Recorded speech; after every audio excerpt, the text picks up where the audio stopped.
knocking on the same doors they've been knocking on for 30 to 50 years. We need to talk to those folks that are not doing that, that are just fresh, you know? So one of the ways that we can do that is you've got somebody who's not paying any taxes because they're, you know, young and they are working a part-time job.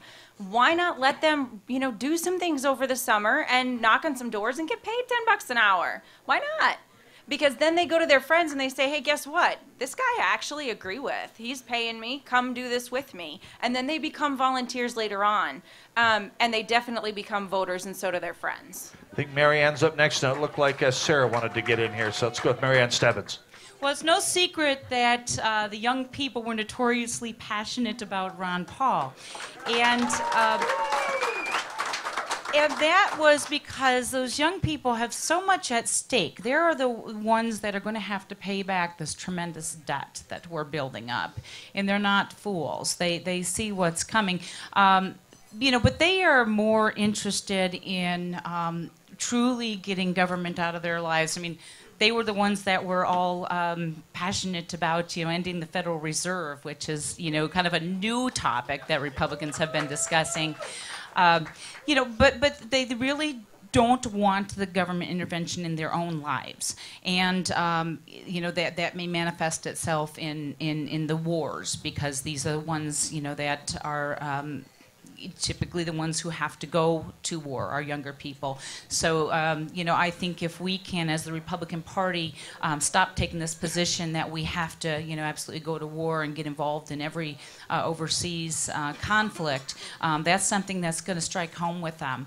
But also getting the government out of our lives in data privacy, in you know, the NDAA, the Patriot Act, a lot of these things where Republicans, we need to be presenting ourselves more as the party of actual less government, reducing the scope of government in our lives, not just in financial issues, but in all of these issues. And that's where the young people are going to come on board with us. Sarah Janicek, I'll let people applaud. Okay, the question was how to attract people who are not Republicans who are young people. And so a lot of the discussion doesn't apply. And I say that as someone who lit dropped for Republicans as a kid for 19-cent Dairy Queens. I was a YR, a CR. I've done every job in the state Republican Party possible. So how do we appeal to the young people? I think Marianne pretty much hit it on the head. And Andy's going to hate this too, but look at the demographic data of the wave that's coming. Younger people don't care about the social issues, and younger people grow up around. Look at the numbers, and I didn't bring an iPad, and I'm happy to follow up with something on Facebook. But I think where Ron Paul really appealed to young people was on the social issue, on the fiscal issues that Marianne just described. I think Dan Severson wants to get in here next, and then we can get to Andy Parrish. Well, you know, part of, I think, what we're experiencing in our educational institutions is a socialization. I mean, we've got, our public schools have become a machine that is socializing to socialist values.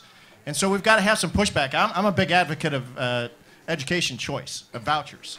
You know, of actually giving the parent the ability to choose where those children go and have a voice in that process. That's part of it. We got to fix our educational system because they are programming our kids. They aren't teaching them.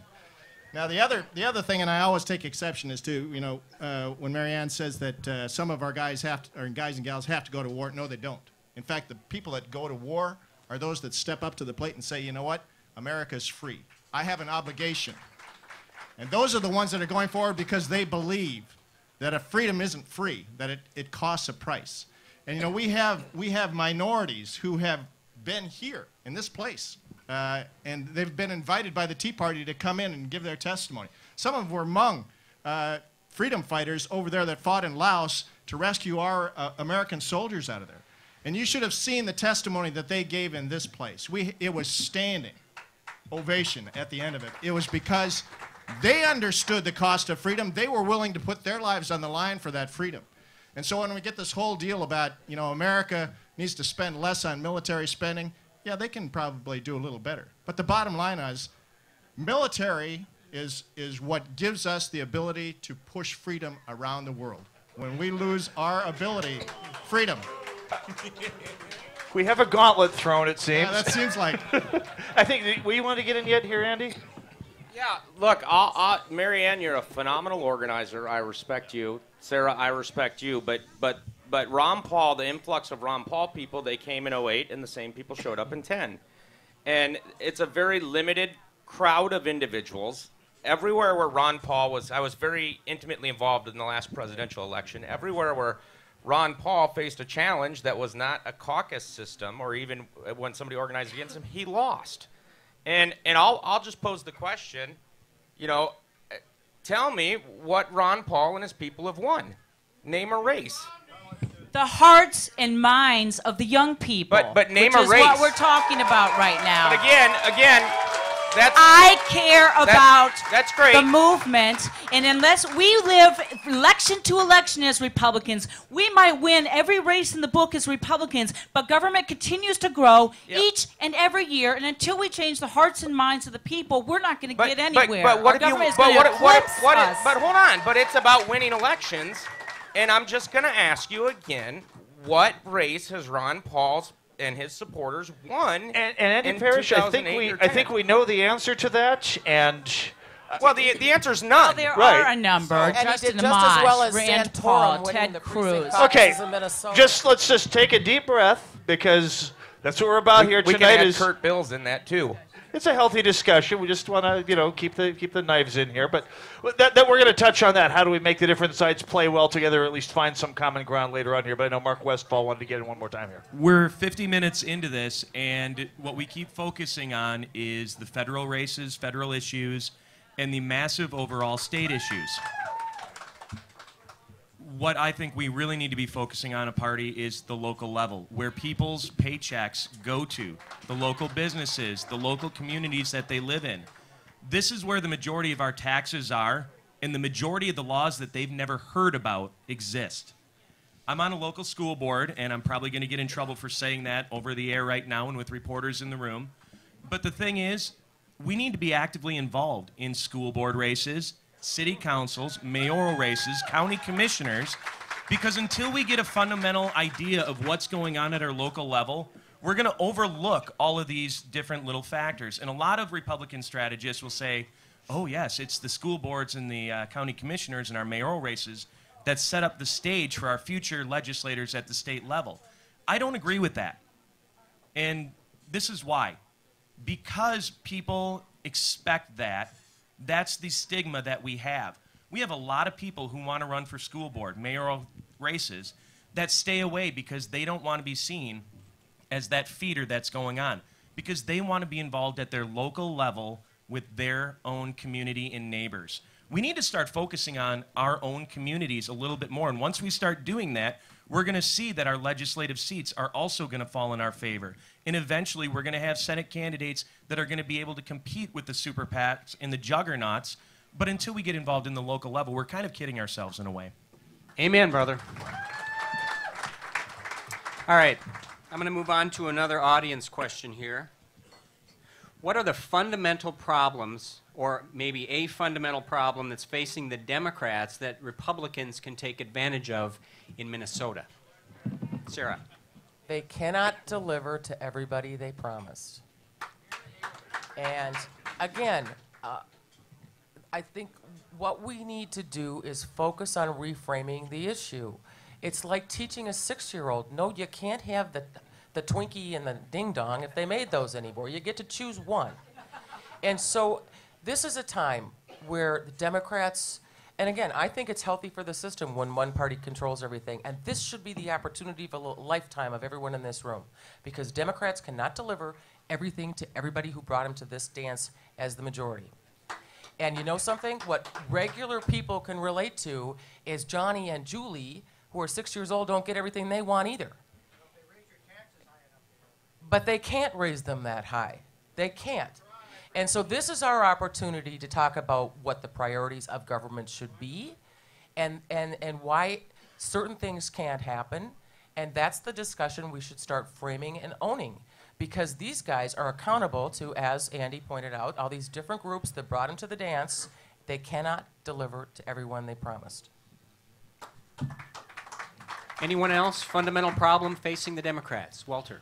They promised from the get-go, and their rhetoric throughout their campaign in recent cycles has been, we're only going to raise taxes on the top 1%, the top 2%, the very super rich, people making over $400,000 a year, etc. Everybody in this room is going to pay more to the government as a result of the policies being implemented by the Democrats. That's a lie. They went back on what they said. That's something that we can leverage. Dan? Yeah, I think, in terms of the minority communities, I'm going to speak to a lot of that tonight because that's what I'm passionate about. And part of this process is we've got a very large population of Latinos in Minnesota. And just shortly after the election, Rick Aguilar and some of the Latino Chicano coalition put together a new immigration bill that they were going to do a news conference on. I got some of the senators, representatives to say that they would commit to going to this news conference. And when the Democrats heard about it, they canceled it. They said, we're not going to be there, so they canceled the conference. Well, the bottom line is they don't want a solution to this immigration issue. The reason they don't want it, a solution is because after that's off the table, these are very family-oriented communities. These are people that value the same conservative values you and I value, and once that's off the table, we have a dialogue. But I'm saying let's not wait until then. Let's engage these communities now. Let's start an aggressive outreach to the communities that actually starts the dialogue now before this takes place. And Rick Aguilar's got a marketing deal that's going on this summer, and it's going to be to the Latino and the marketing community at large. And that's one of the first steps we need to do to begin to break open this treasure trove of conservative votes. And just from my background, I would say drag any candidate, a Republican candidate, through a Minneapolis or St. Paul public school. There's a Democrat problem we could certainly stand to leverage. That's my editorial comment here. Okay, given the last question that I got to ask, I think this is a timely one. This sums up a number of different questions from a number of different people. How do we get the different GOP factions to come together and work to support endorsed candidates? They definitely were against each other in this last election cycle. And beyond that, how do we go? What are the mechanics for getting different factions to actually work together towards a common goal? Anybody want to take that hot potato? Mark Westfall. Just to give some historical context, the Republican Party has always been a faction party. Go back to the Reconstruction era after the Civil War. 75% of the state legislators that were making the state constitutions were Republicans. Carpetbaggers, scalawags, free blacks, former free blacks. The list goes on. And they allowed to bicker with each other and quarrel over the 15 to 20%, which lost the ability to create the state constitutions of the southern states. It's nothing new to our party, but we pick up on it when we have big losses. A couple of years ago, there wasn't as many quote-unquote factions being talked about because we won the state house and the state, or both branches of the legislature for the first time in 40 years. We talk about it when we lose, and it's great. But the thing is, we agree on almost 60, 70, 80, 90% of the issues. We are going to have some people who are, one topic is going to get them so over the edge that they're not going to agree on something else. We're not going to find a Jesus candidate in the Republican Party that's going to agree to everybody, but we damn well better be able to accept a Mother Teresa. Marianne Stebbins is up next. Well, it's not like we just have one candidate running that everybody has to go out and pour their hearts out. We have candidates at all levels. You have, like Mark was talking, city council candidates, you have state senate candidates, congressional, gubernatorial.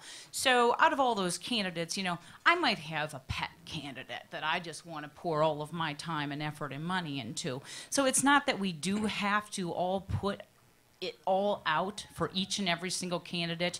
You got to allow that, not everybody's going to be passionate about every candidate. Let them go, maybe I'm not even passionate about my own state senate candidate. I can go 2 districts over and pour my heart out for the guy I do agree with. So let's allow differences. Let's understand that, we're not all going to agree, and that's okay. Anybody else? Looks like Aaron House got a microphone. Just real quick, I think the answer to that is really simple. Stop publicly eating each other. I mean, Honestly, we can have our debates and have our conversations and we can disagree, but if you agree with, someone 80% of the time, don't hold a press conference and say how awful that person is. It's really simple. Just quit eating our own. Anybody else want to take Dan Severson? Yeah, and I along with that, I think, there are certain values that we are based on in our Constitution, and I believe fundamentally it's a Christian basic principle of forgiveness. And we go into this contest, and each individual believes passionately that they're best qualified in this process. And when you get through and you lose, it's no fun, I can tell you from experience. But the bottom line is to forgive and then jump in behind the cause. And exactly as Aaron had spoke, it's not bashing them out in the public because, the media is not friendly to the Republican side here, and they pick up on that like a magnet. And so from the heart, the potential for us through Christ is to forgive. We need to embody that as a party. Anybody else on this question? We turn it over to Jeff here. Got another one here? I do. I got a bunch of good ones, and at the risk of starting new fireworks, this is a two-part question, and I think it's really good and fair. The first half, and this is going to make everybody mad, so listen to both halves before you start yelling. The first half is, will the Liberty Movement refrain from bashing the military? We can discuss foreign policy and spending, but there's no call for the killing Iraqi children rhetoric. The second half is, will the establishment GOP refrain from personal insults such as destroyers and nut jobs that only fuels the fire? And so I think it's a fair question to ask of anybody who wants to jump in. Well, I hope nobody in the Liberty Movement is bashing members of the military. In fact, a significant portion of the Ron Paul supporters were military veterans. So, we support the military. We don't necessarily support the foreign policy, but you know what? As Republicans, we criticize government significantly. We don't think government does a good job in education. We don't think government does a good job with health care, rightly so. We don't think a government does a good job in so many things. So why would we think that government is infallible when it comes to foreign policy? It is not the military that we criticize. Again, Ron Paul had support from the military than all the other candidates together, just on donations that were reported. Anyone else? Mark. I don't speak on behalf of any one of the factions, so I don't think it's really appropriate for me to be answering. The point is that multiple groups will anoint people into each one of these categories and cast labels. And go on Twitter right now, and you can see it happening right now. That's part of the problem that we have. It's not necessarily the questions that are being asked. It's the fact that we like to label each one of our groups so we can promote our own agenda or so we can belittle one group or one set of people. That's the bigger issue to me. So, And that's where I started with my opening remarks. Let's can the labels. Walter? That's also where I started with my opening remarks and talking about the difference between the political task and the ideological task. I think one thing that's happened, speaking as somebody who came into the Republican Party from the Tea Party in 2009 with that surge of activism and energy, I think there's a tendency of people to have this kind of hair on fire emergency mentality that we've got to get in there and we've got to change it right now, and it's got to be changed across the board, and we're not going to take no for an answer.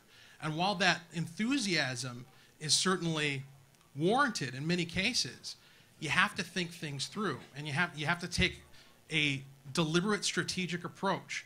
The political task of getting support so that you can win elections is a different animal than convincing people that you're right.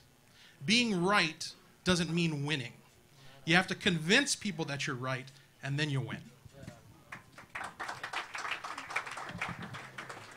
We have a question here. Actually, it was one that tied a number of questions together. How does the Republican Party reach out to and recruit potential voters, members, and activists and candidates who are members of, for example, minority groups, without resorting to race-baiting identity politics? And I suppose that could be extended to sort of me first, give me stuff politics for any group of constituents. Anybody want to take this one? Walter Hudson. I think the first thing that you have to do, and sometimes the simple solutions sound the least credible, but you just need to go talk to them, maybe? Let's go talk to them first. Let's go to their community, and that's what the Minority Liberty Alliance has been doing. What Dan Severson in particular has been doing over the past few years, the past couple cycles, is he's been going into the communities where they live and talking to them about the things that they care about. I think, again, we have this tendency to want to preach, to want to teach, to want to instruct. I've heard people talk about, let's get a candidate who can go out and teach people what's wrong with the policies of the other side. People don't want to be taught when they're looking to support somebody politically. They want to find someone who shares their values and will bring those values to the craft of public policy. So we need to go find out what people care about first and then see about integrating that into our party. So Andy Parrish is ready to go here.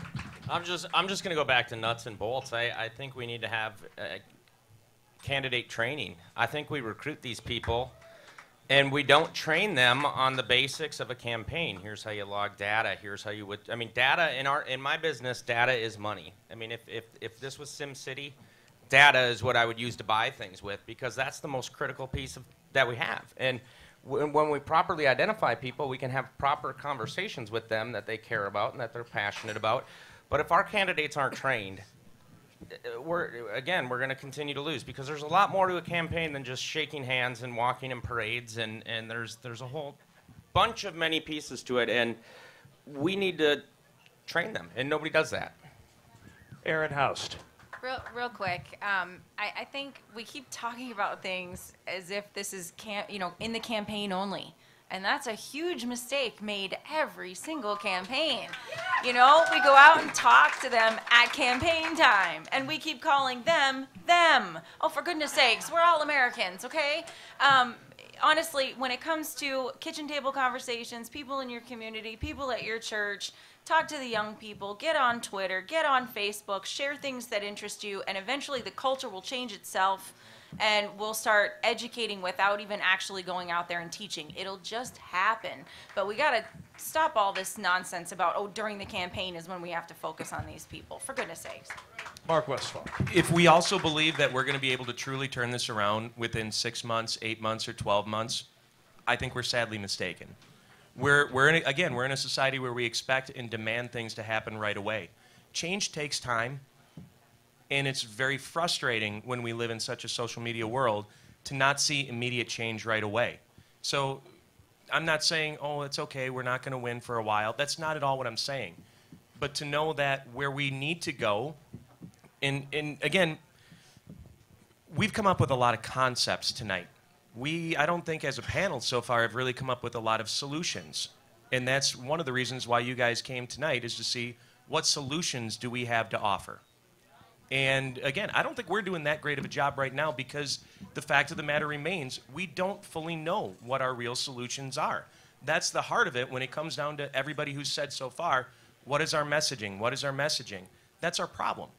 We're having a tough time coming up with what our messaging should be because we don't have 1 or 2 or 3 things that motivates us as Republicans. We do have 15 or 20 things, and it's tough to narrow those things down to get that focus. Looks like Dan Severson and then Sarah Janicek both want to sound off. One of the things that Ronald Reagan was great about was painting a vision. He could tell you what you wanted to look for, and then he could focus you on that. And that's one of the things we need to do in these communities, is when we start this dialogue, one of the things we need to tell them is our goal is not just to get your vote. Our goal is to get someone from your community who's passionate about the conservative values that embody your culture and raise them up to be your voice in the legislature. Raise them up to be in your city council, on your school boards. And so as a point of application, if you are in a BPOU or you're in a CD, there's a breakout of minorities within that particular district. When you get together in your BPOU, you should have a proportional amount of minority that represent those cultures on your BPOU panel. And if you haven't got them, if you don't know who they are, then go out and find them. Get communicating with them. That's where we start this process. Because what it does in the long term is when you raise those conservatives up from those communities, they're a voice for a long time. They begin to capture that community's heart for conservative values, for the American dream, for the dream about freedom and opportunity. Those things And then when they look, the younger people look at these individuals, these are the ones that are their statesmen that are running with conservative values. They know that that's okay, that is what America is about. I think Sarah Janicek is up next. Okay, I guess I was just struck by the comment about we're not proposing any solutions, or how do we move past that? And it has to do with race and gender identity and all of it. I think I think the most, it curdles my hair. The most racist thing we hear is what we hear every day from major media and from Democrats is, well, the Democrats have the black vote and the Democrats have the Hispanic vote. Well, screw that. That is the most racist thing, and that's been the conversation. And so I think the solution is, Walter hit at it, others have hit at it, is that we talk to people about the ideas, and it is about public policy. It's not about politics. It's how about we're conducting our lives. And I think for most people, I think Walter just hit it. Most people do not want their children to grow up with the idea that their limitation is how much can the government give them.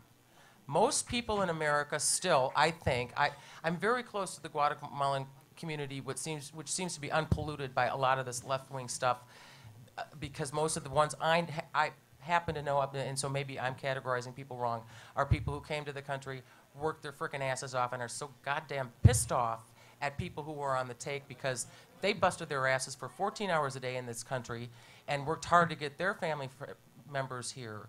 And so my point is, I ramble.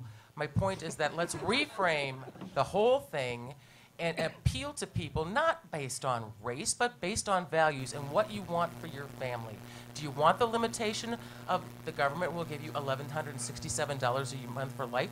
Or do you want to instill in your children and for yourself that there's a possibility, holy mac, you could go make $2,400 a month in the private sector?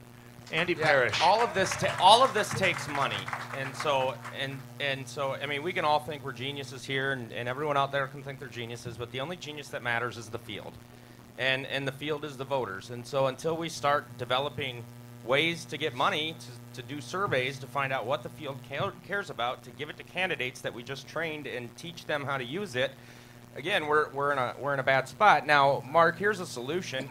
The Republican Party is an absolute disaster.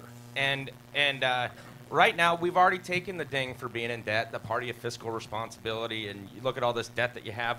Look, Wyatt Earp once said when he got off the train in Tombstone, the sheriff came up to him and he said, I'm not interested, Sheriff. And the sheriff says to him, well, he said, I'm here to make money. And the sheriff says, I've never met a rich man who didn't have a guilty conscience. And Wyatt Earp said, I already have the guilty conscience. Now I want the money. And the party's already been dinged. Declare bankruptcy. Declare bankruptcy on the $2 million. Get it done with. It's coming. We can declare bankruptcy on it. Yes, we can. It's not a corporate in-kind contribution if we do. I know the laws. Or I know most of the laws. But we can declare bankruptcy. We can start over. We can destroy Phoenix because that is just the worst system that we've ever decided to come up with.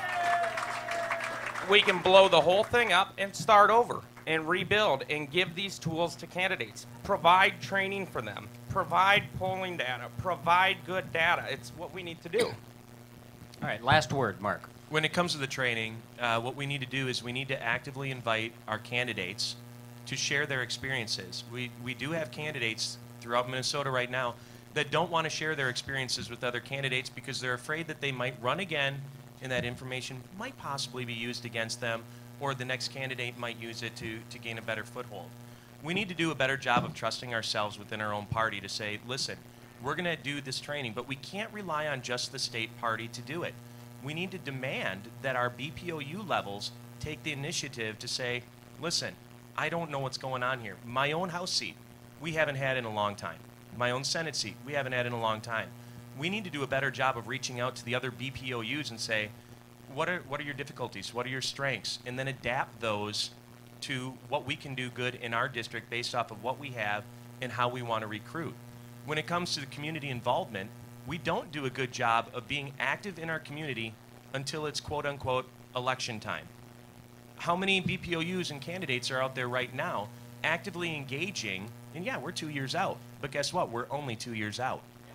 So we need, and I'm not saying every single Senate district in BPOU isn't doing this. That's not at all what I'm saying. I'm saying we need to do a better job of collaborating between BPOUs and candidates to say, What's the starting point? Because we have a lot of candidates who come into this going, I'm passionate, I know what I want to do, and then they start a campaign and they go, oh my God, I don't know what I'm supposed to do. But by that point, so many other candidates and campaigns are in full mode for their own campaign. So we need to actively coordinate to say, what can we do better? Graphic design. I keep using that because I am a graphic designer. How can we share those ideas with other BPOUs as templates and modify them to fit what our community's needs are? Fundraising, same thing. What works in Inver Grove Heights is not going to work in Carver County. Or let me reverse that. What works in Carver County is not going to work in West St. Paul and Inver Grove Heights. But getting those general ideas shared between BPOUs and executive teams and congressional districts, that's how we get that coordination on the ground level at least started. Then we can mobilize the people who want to be involved because there's more of a plan to direct us to what to do. Okay. All right, I got 2 announcements before I ask the next question. Number 1, last call for questions. If you need a card and don't have a card, just raise your hand. Steve will be walking around. And then I'm told it's a little noisy by the bar and some people can't hear. So if you could kind of keep it down for a few more minutes, we've got a couple more questions. Democrats are better with marketing analytics and social media technology than we are. What can the Minnesota Republican Party do about that? I'm going to take it right now. I'm not even going to let anybody say anything yet. All right, here's the deal. I'm excited about this question because I think it's really important. We can talk all day long about what our messaging should be like, but if we don't have a tactical plan to get that message out, we're lost. We're dead in the water. So some of the things that we can do right now, and these seem like very easy things, but I promise you we're not doing them, and they do them very, very well on the other side. Number 1, start viral videos on Twitter and Facebook. Have your candidates, have your issues, have your whatever it is. Make it funny, make it short, 2 to 4 minute videos, teaching a thing, talking about a tax, talking about something, okay? The next thing we can do is advertise on Facebook right now. Right now for 2016 elections. 2014, you might even be too late to start changing a lot of the culture right now. But by 2016, boy, we better have some ads going on. Use memes and infographics. If you don't know what they are, get on Twitter, get on Facebook, and find out. Because if we're not using them, we're lost. The young people are using memes to make points in every chance they get. And then finally, make friends with our local newspapers. One of the things that we also don't do very well is get any kind of media on our side. We don't have a chance with MSNBC. We don't have a chance with some of the larger groups out there, but some of these local newspapers, we can get people to apply for the reporter job that are already in our camp. We can get people to write not just letters to the editor, articles. Let's talk about something great that's happening at a local business and say why the taxes will hurt that person. I mean, there are things that we can do right now, but we better start with social media. We better start with Twitter and Facebook, and if you aren't on it, get on it right now and encourage all your friends to do the same. Andy. When I study a lot of time on messaging and targeting, this election cycle, I saw a lot of candidates using the little Franklin's dial thing. That's like 10 years old. And the Obama administration, we laugh at Debbie Wasserman Schultz, and we laugh at David Axelrod, and we laugh at Rahm Emanuel and Obama and call them stupid.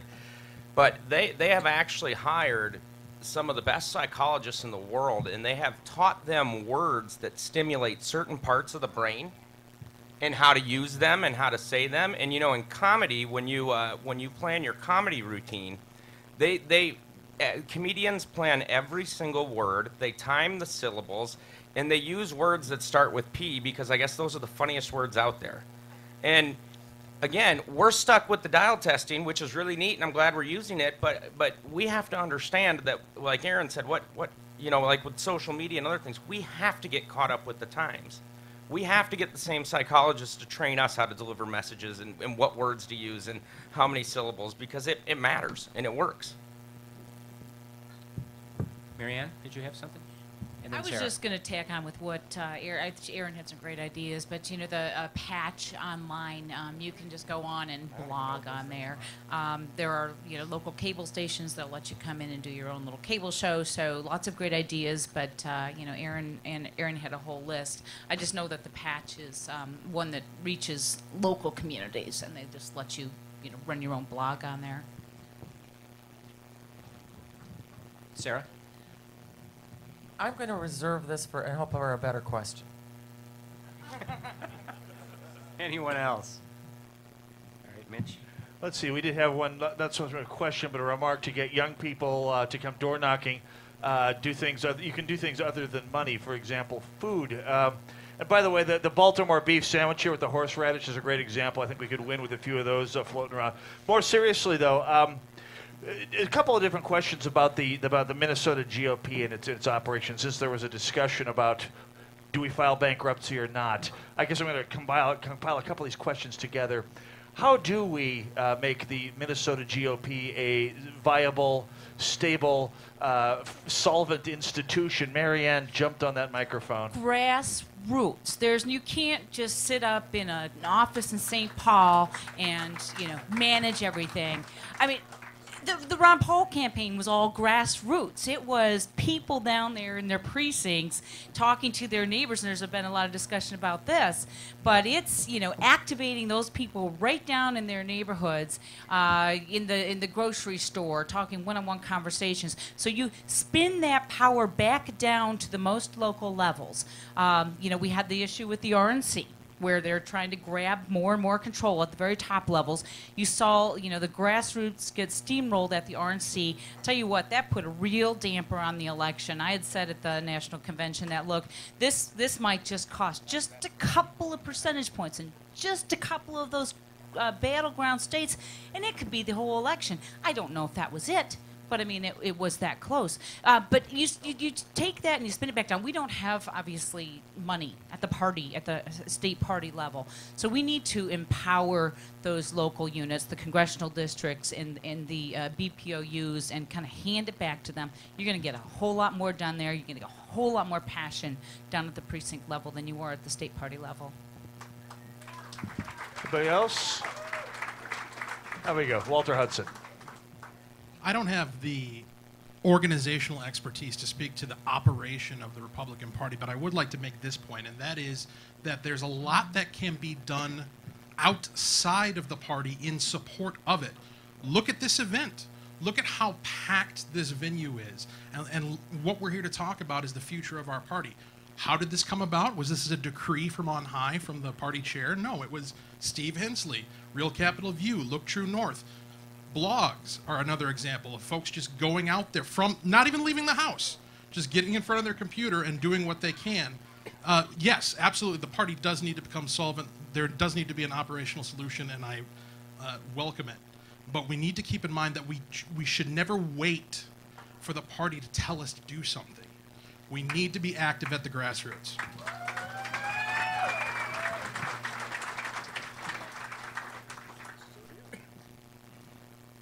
All right.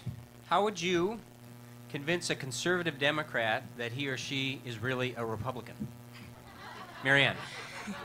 There was a rumor that there were some Democrats who were Ron Paul supporters. There's this rumor out there. There were some. And there were a lot of independents that came into the office and volunteered, and I kind of tried to get into their heads. And even after that, running for city council, some of my hardest supporters were Democrats. And you know what? A lot of Democrats are actually fiscal conservatives. It was really surprising. There are a lot of Democrats who actually don't like government all that much. And this, we think, if you listen to Rush Limbaugh, and I listened to Rush Limbaugh for years, you think that liberals are all about statism and big government.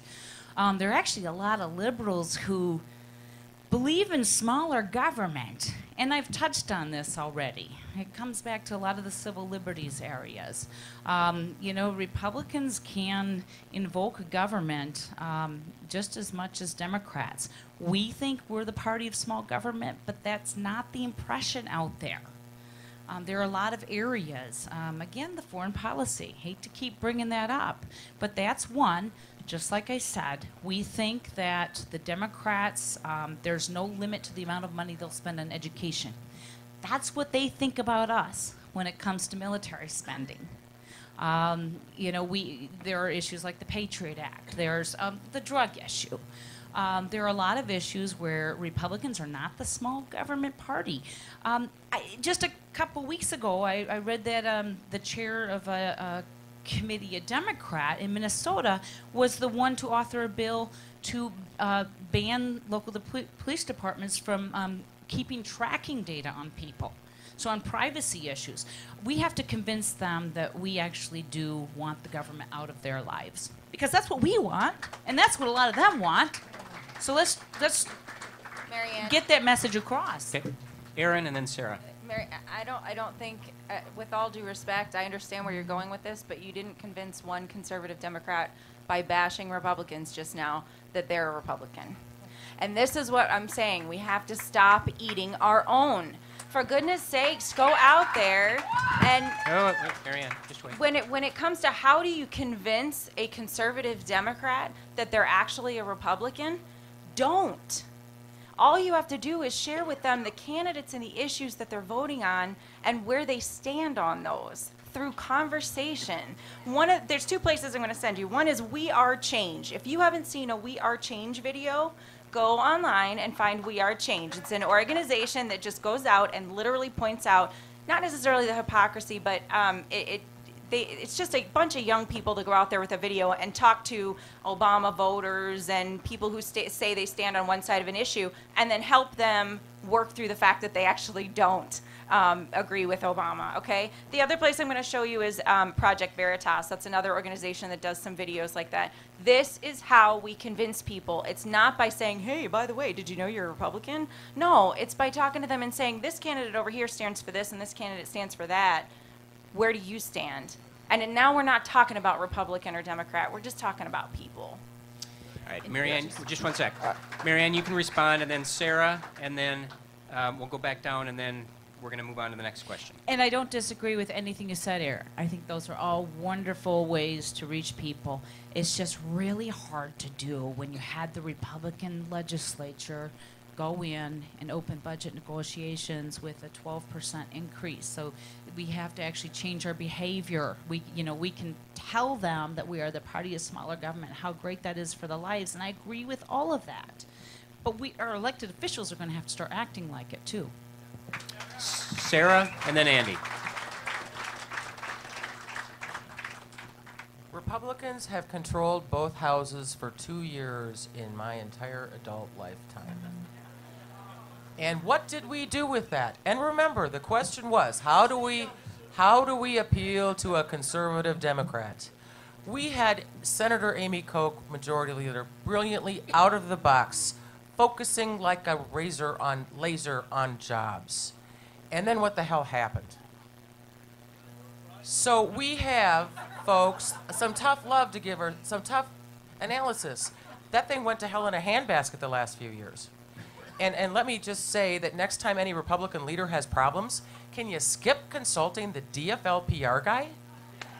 I mean, this story lives on by the inanity of Jeff Michelle and David Hand fighting over Ron Rosenbaum and Todd Rapp. Are you kidding me?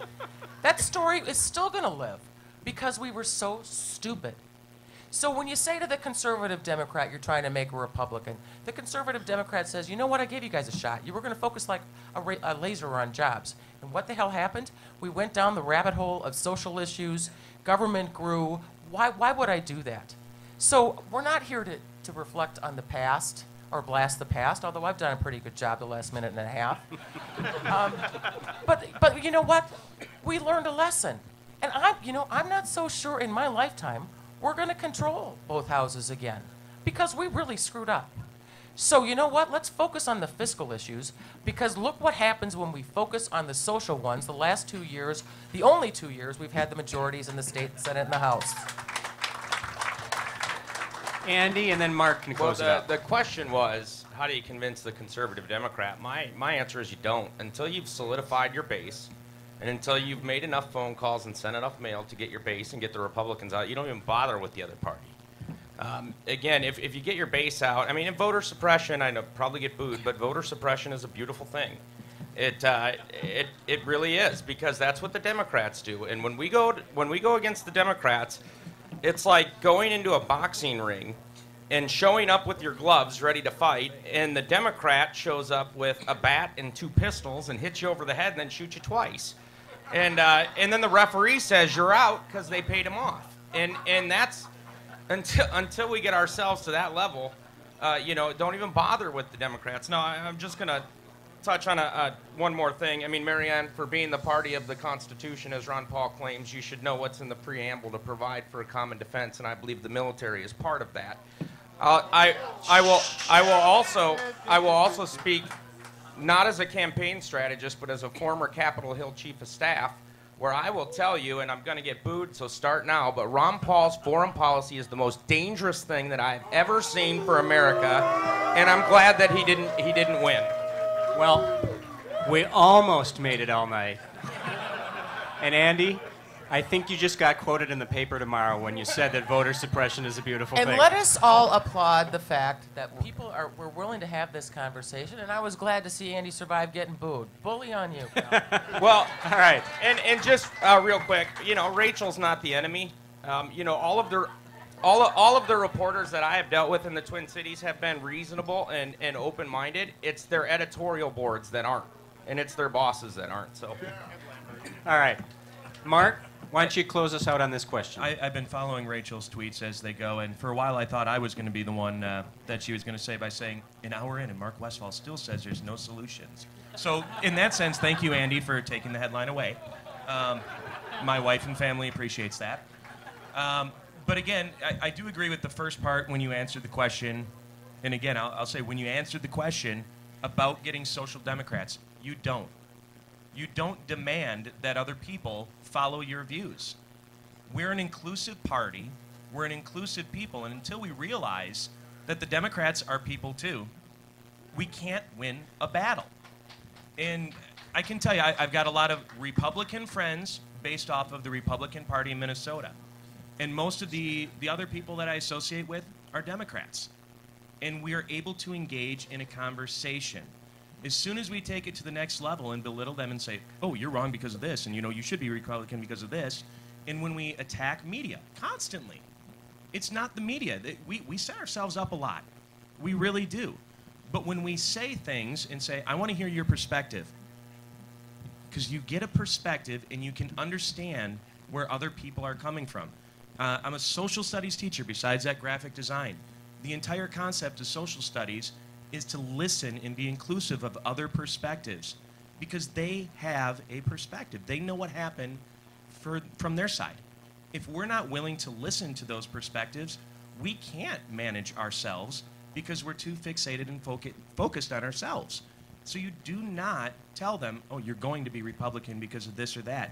You engage in a conversation, and by you conversing, you've invited them in, they've invited you in. That's the start. Okay. We've had a number of people here, obviously, vocal people from the Liberty crowd here tonight, and kudos on all of you. The question from one of them, apparently, is how do libertarian philosophy and practice inform, in your opinion, where the Republican Party moves next, especially focusing on here in Minnesota? Anybody want to tackle that? Anyone? Anyone? Anyone? Well, I mean, the philosophy of liberty, and how do we take that? I've been talking about that, and that is, we tend to focus just on the economics, and the economics are critical. But there are so many other areas where government is involved in people's lives, and we do a good job, I think, on school choice, and we need to continue to offer people real and tangible ways to get government out of their lives through school choice. But there are a number of other areas, and it comes back to the civil liberties. The drug issue, just a number of other areas where, that we have the government telling people how to run their lives. I think if we're going to be truly the party of smaller government, let's put that across the board. And I think that's where we're going to reach people, and especially the young people. And if we're looking into the future, if we're not talking about just living election to election, and we actually want to have a future in this Republican Party, we're going to have to look to the young people. And I think that's where the Liberty Movement is going to have the biggest impact. I think Walter Hudson is lined up next here. Yeah, I mean, I think you have to define or know what the libertarian philosophy is. And unfortunately, I'll say that I think there are a lot of professing libertarians who don't know and couldn't explain to you what their libertarian philosophy is. It kind of goes over a spectrum. What I would like to see is just the concept of individual rights. Let's not even put the libertarian label on it because that's kind of been tainted by our use of it in the language. Let's just focus on the concept of individuals having rights and government's job, sole job, being to protect those rights. That's it. That's all there is to it. And every public policy proposal and every campaign and every messaging idea proceeds from that primary, and we got ourselves a message. Andy Parrish is up next. Well, what is a libertarian? You know, I'm a conservative, and I know we have libertarians up here, and there is a difference. A libertarian is someone who believes in liberty confined by the confines of self-law. Well, okay. All right, so anyway, so I'll finish. So within the confines of self-law, which means if I'm doing something and it doesn't hurt anyone else, I should be able to do it. Can we We'll do a definition go around after the event tonight.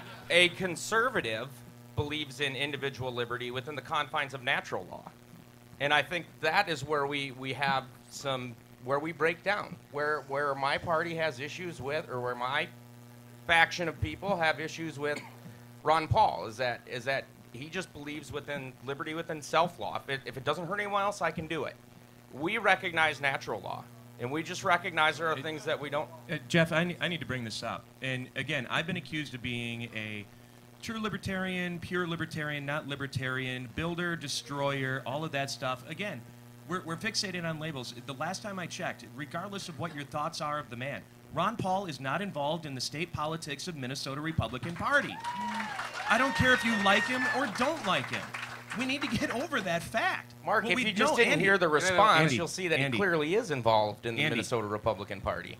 Andy, I'm just curious.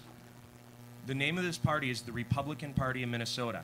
I chose to be a part of this party not because I want to be a part of any faction. I chose to be a part of this party because I see it lines up with my beliefs.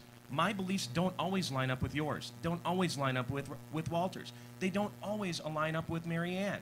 The point is that when we keep constantly saying, well, Ron Paul this and Ron Paul this and Mitt Romney that and Mitt Romney that, and we keep going on about the issues that are overarching, that are totally, completely out of our control.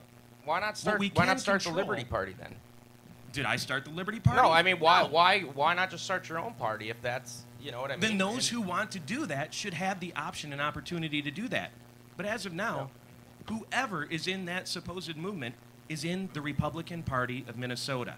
That's why we need to work together. I believe the Liberty Party is meeting at the Hog's Breath. Really, Can I just say that if we have two major political parties and neither one of them can be the Liberty Party, we're in a lot more trouble than we thought. Thank you.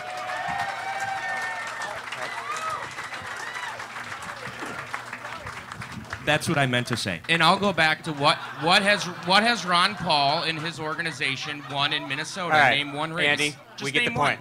We got it. All right. We actually have several more good audience questions, but Mitch and I thought that it's probably time to start wrapping it up. So we each have one question apiece to finish this off tonight. So my question for anybody who wants it is, this year we're celebrating the 50th anniversary of Martin Luther King Jr.'s big speech.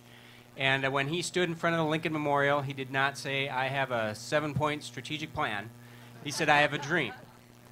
What is your dream for the Minnesota Republican Party?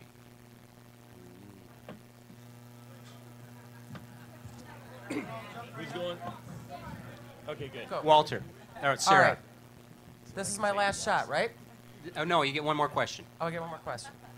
I do have a dream, and that is that we Republicans, remember I've been talking about let's skip the labels, and by the way, in reference to libertarian, I was called that 25 years ago. It keeps changing. But as Republicans, let's skip the labels and let's go back to what Martin Luther King said. Let's judge each other by the content of our character, not the color of our skins, let alone the labels that have been put upon us by other factions in our party. And I will save the rest for my final remarks. regardless of what the question is. Mark, and then Walter. Dr. King was not talking about government. If you read his speech and you take a look at the context of what his speeches were historically, he wasn't talking about government. He was talking about communities and people. And there are multiple communities and there are multiple groups of people that can join together regardless of their political affiliation. I mean, there's a lot of people that believe Dr. King was a Democrat.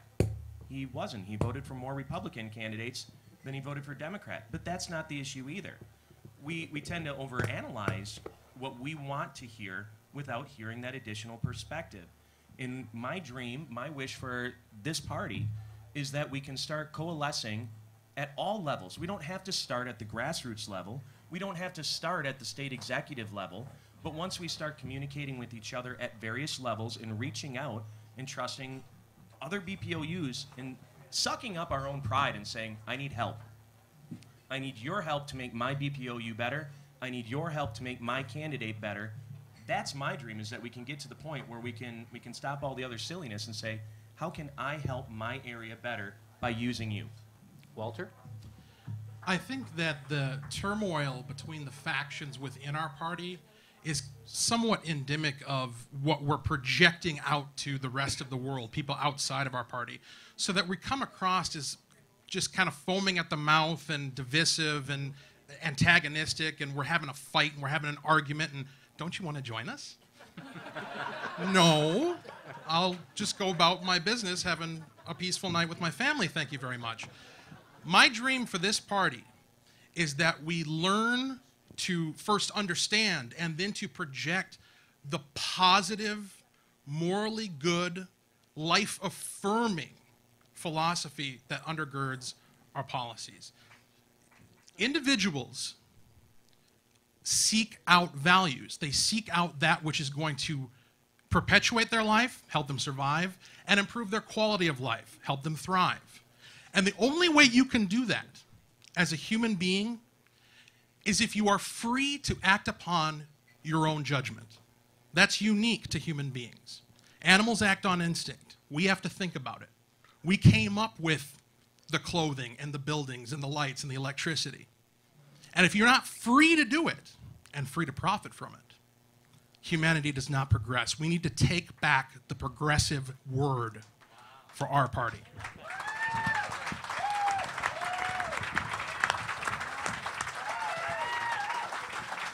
Marianne? Boy, it's hard to follow that. I love Walter. My dream is more for a movement than it is just for a party. The party, as long as I've been in it, has always lived election to election. And we're always told, look, we have to vote for this candidate who believes in bigger government because we have to get that candidate elected. So my dream is what I've already been working, with so many liberty people, is that we need to be changing the hearts and minds of people, one on one on one.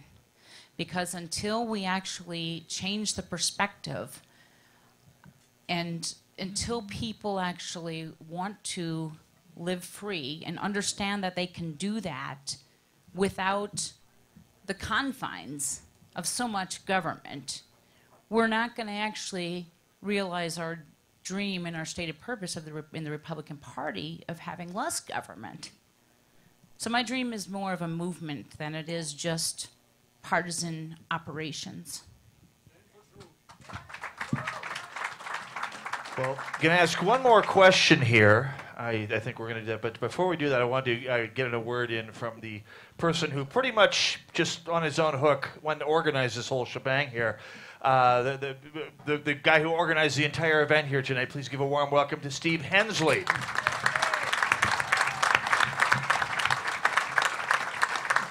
Thank you.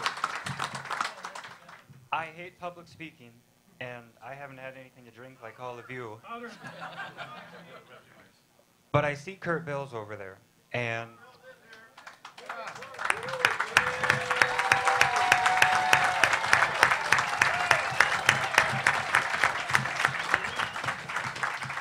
I am not one of these liberty Republicans, and I don't have any problem with them. I was standing next to Doc Severson and Pete Hegseth when Kurt took the stage to accept the nomination last year in St. Cloud, and I shook Doc's hand and I shook Pete's hand, and then from that moment on I was behind Kurt Bills. And gloating here, I was actually named his first volunteer of the week, so thank you for that, Kurt.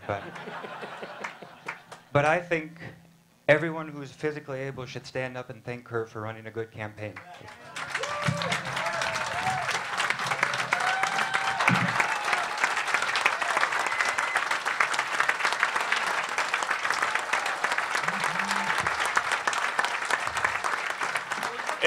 And as much fun as it is to talk and think and theorize about politics, of course, much all respect due to the people who actually go out and campaign, like Mr. Bills, like the apparently 3 different candidates for state GOP chair that are in the room here tonight. Of course, it takes a lot to go and put it all on the line like that, so kudos to all of you and everyone who's running for any kind of office. So I'm going to ask one last question. Ronald Reagan used to say, in not as many words, focus on the things you agree on. Don't rip yourself apart over the things that you disagree on, but focus on the things you agree on and run with those. So I'm going to ask each of our panelists to step briefly outside of their faction, whatever it is, if they have one, and tell us what they think on behalf of the rest of the party that you all agree on. What do you think that your corner of the GOP agrees on going forward? What can we build a party on going forward here? I'll start with Mary Ann. Well, I hope that we all agree on economic freedom. We at least are supposed to be the party of fiscal conservative. So on that, I feel confident that we agree. And then there are other areas such as school choice. So there are areas where we do agree on freedom besides just the economic. And so let's look at those. I appreciate that Doc brought up school choice. I'm a big advocate of school choice, and I think if we can all work together to come up with ways to sell that to the public, giving parents the right to choose their children's education, let's work together on that. That would be a big benefit. Mark Westfall. I still don't know which faction I'm supposed to belong to, so do I get to answer from all perspectives? No. It gives you an advantage here. I think what we need to look at is... Come back to me. I'll make a note of that, Walt. Dan Severson. Yeah, I think, our founders were amazing men. They were amazing because they knew all the religions, they knew all of the governments of the world, and yet they came up with a constitution that said that we are endowed by our Creator with certain unalienable rights, among those life, liberty, and the pursuit of happiness. That God is the giver of those rights, and government has no right to take those away from us, particularly when this is a government governed by the consent of the people. And so for us, I think we need to drive that home to every American, that these are rights that they have and that government is the only threat to those rights, and to put government under the consent of the people once more.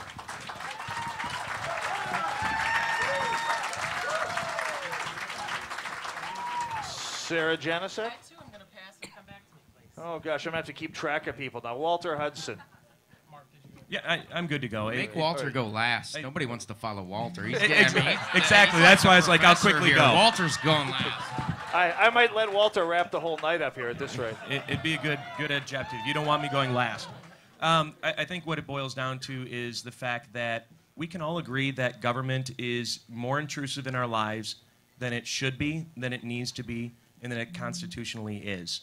And once we agree on that, then we can start coming up with these concepts that we've come up with and put them into an actual action plan to make solutions, not only for the Republican Party of Minnesota as a faction, but at the community levels, at the BPOU levels, and for our candidates themselves.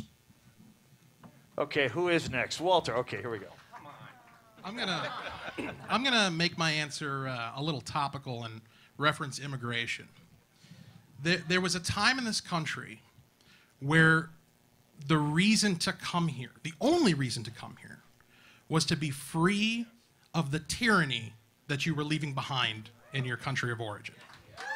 And When you got here, there was no guarantee that there was going to be food or water or health care or retirement or anything other than land and trees and air. I think we can agree as a party that we still believe in the pioneering spirit that brought those people here in the first place. And we want to get government off not just our backs, but everyone's back, especially those who we would consider, who are generally considered to be disadvantaged or lower class or in need. Because they, more than anyone, need that hope that I can build something, I can achieve something, and I don't need somebody else to do it for me.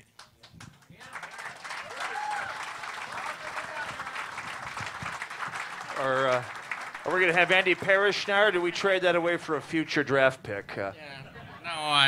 No, I mean, Walter's a brilliant guy, and I love his policy and I love his philosophy.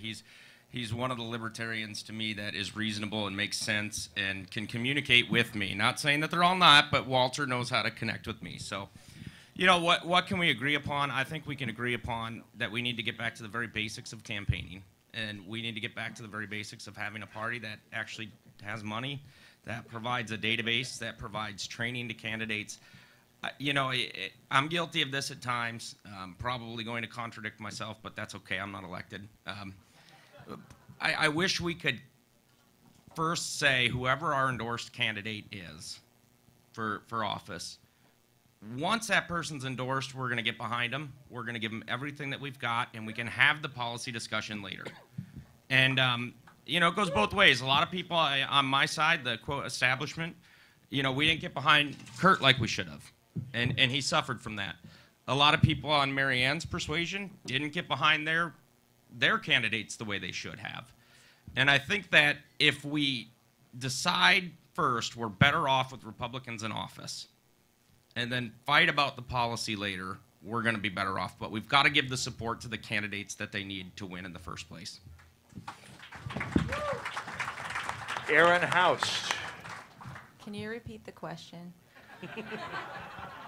I don't know. What do we all agree on? I'm just kidding. I'm just kidding. I think what we can agree upon is the fact that we agree probably 80% of the time, right?